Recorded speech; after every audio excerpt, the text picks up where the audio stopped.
Hey guys, and welcome to Thrive in Your Mind Thursday. Today we are talking about your brain being like Google. I heard this just the other day from somebody and I thought it was so interesting. So this is what we're going to talk about that. And what does that even mean? So if you're on the live, say hi and let me know that you're here. And we're going to dive right into this today. So your brain is like Google. What does that mean? We're going to get into that in a second. For those of you who don't know me, I'm Nikki Genjemi, and I help you reprogram your mind for success so that you can achieve the goals you want, move forward. Let's get going on getting what we want, right? And feeling good along the way. So, what type of person are you? Are you a glass half full, glass half empty? I've got my water bottle here. It is more full than empty, but how do you look at things? It's all a matter of perspective, and everybody sees things differently. So another way I've heard of it, and I've been hearing this a lot lately about silver linings. Do you see the silver linings, or are you seeing more of the dark clouds, a doom and gloom? I'm going to admit this. Naturally, I'm a glass half empty person. I have my whole life tended to look at the negative. And that's why I take such an interest in this, because it wasn't natural for me. And I got to tell you something, it doesn't feel good to always be looking at what isn't working, what's not going the way I want to be, and keeping my focus on that. It doesn't help you to move forward. There is a better way, and that is looking at, making it a habit of what's going right.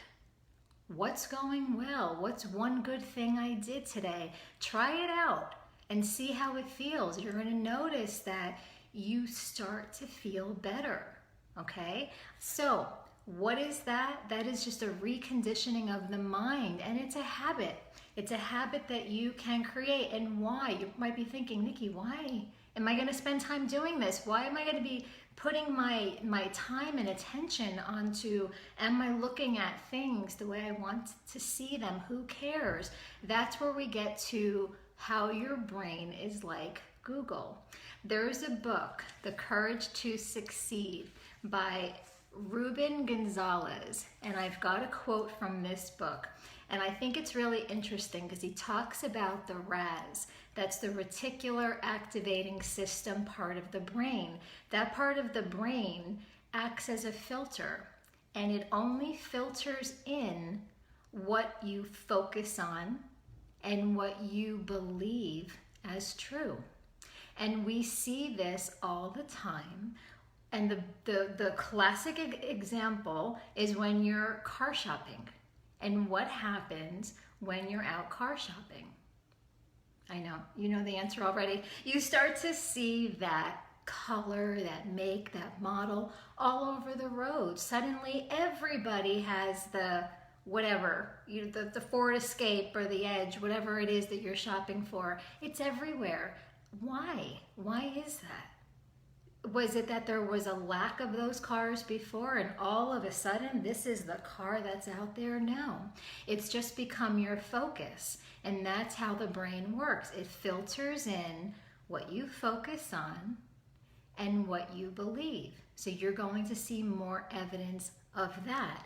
And that's why this reconditioning of the mind is so, so important. So this is what Ruben says in his book, The Courage to Succeed. He says, even though the cerebrum is the center of thought, it will not respond to a message unless the RAS allows it.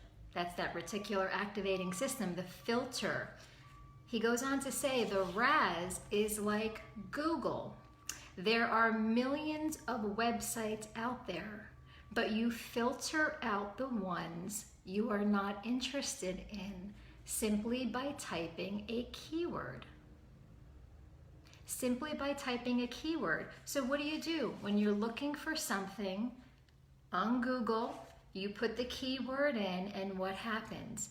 In less than a second, all this information pops up based on what you're looking for. That's why when you're out shopping for a car, that's what you're looking for. You start to see more of those cars. So when it comes to your thoughts, what are some of the thoughts? What are the keywords that you're putting out there? Let's take the example. I hear this a lot, and I've said it too. I've said it a whole bunch of times, and guess what? It never, ever helps. How many times have you said to yourself, I don't have clarity. I just don't know what my next steps are. I don't know what to do next. That's like typing in Google, I'm confused, because that's basically what you're saying. And whatever you enter into the keyword, that search bar on Google, that's what's going to come up. So if that's what you're putting out there, that you don't have clarity, that you're confused, that you don't know what's next, you're just going to see more evidence of that. You're not going to be able to see what's next. It's almost like you're filtering out the person who's talking right to you, and they actually compliment you very well. And maybe your next steps could be doing a joint venture with them. Or maybe there's, you're listening to a podcast and there's a piece of information that's just that answer that you've been looking for. But if you're not focused on that, then your brain's just going to filter it out, because you can only see and hear what you're focused on and what you believe. Otherwise, it could be right in front of you. Have you ever lost your keys? And because you didn't put them on the key hook, and you put them somewhere and you don't know, and you're looking for them and you can't find them? Is it that your keys are gone?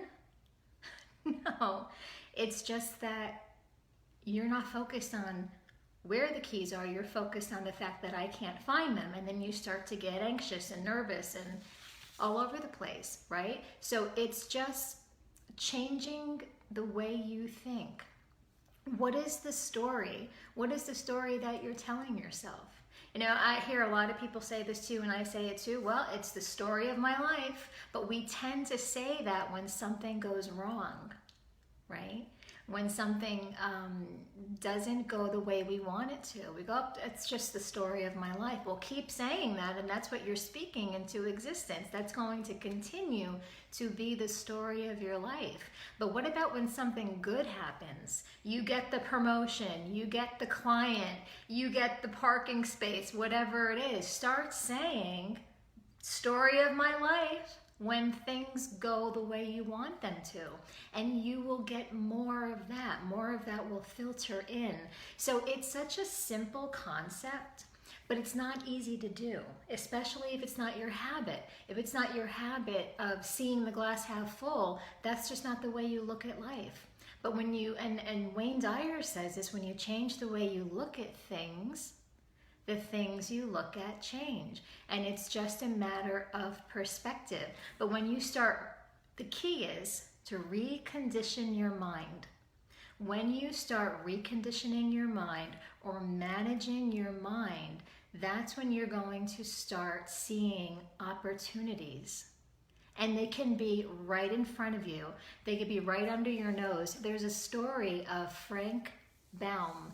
He's the author of The Wizard of Oz. And there's a story that before he had the title of his novel, he was sitting in the office and somebody had come in and they asked him, what's the name of this land that Dorothy and her friends go to? And he didn't know. And he looks around and he looks up and he's just kind of thinking, and all of a sudden his eyes fall onto the filing cabinet that was near him, specifically on the drawer that said O through Z. It was the letter O-Z. And he said, Oz. They go to see the Wizard of Oz. And that's how the title Wizard of Oz came about. He didn't know, but he just happened to, he was thinking, he looked around, his eyes landed on that, and he goes, right there, right under my nose. is Oz, and that's the name, and it's just become this classic. So keep your focus on what you want. If it's the answers, if it's the solution, keep your focus on that and trust that when you relax, when you calm down, when that amygdala part of the brain calms down, it just opens up to seeing ideas and answers. And it's really that simple. We tend to make it hard, but we don't have to make it hard. So let me know if this makes sense, you guys. Let me know if this is resonating with you. I do have a free gift for you. It's my Calm method, and it helps you to do just this. It helps you to recondition your mind. So it's called the Calm method, but it doesn't just help you learn how to get to a place of calm, peace of mind. What it really helps you to do, it's 4 simple steps to get out of whatever the uncomfortable emotion is. If it's overwhelm, frustration, fear, worry, get out of that. And it helps you to recondition your mind, change the way you're thinking so that you can get to that place of calm where you're going to see the opportunities. You're going to start attracting what it is that you want. So download this free gift. You have to just go to nikkiganjemi.com/calm-method. And you can click on the download now button and you'll get this PDF which walks you through the 4 steps. And when you make this a practice, and it's a practice that you can literally do in 2 minutes, 2 minutes or less. You start to do this as a practice, you're going to develop the habit of putting your focus on what you want. So now it's no longer do we have to say, well, I didn't get what I want. I didn't get the promotion. I didn't get the client. I didn't make the sale. I didn't fill in the blank. We no longer have to say that didn't happen because maybe I'm not ready. Maybe I just did something wrong. Maybe I'm not good enough. It's got nothing to do with that. What are the keywords you're putting into Google? That's what's going to come up. What are the thoughts that you're putting out there? That's what you're going to see reflected back to you. It's that simple. Any questions you have, please ask me. Otherwise, go to nikkiganjemi.com/calm-method. Download your free gift, and I will see you all next week. Have a fabulous day, everybody. Bye for now.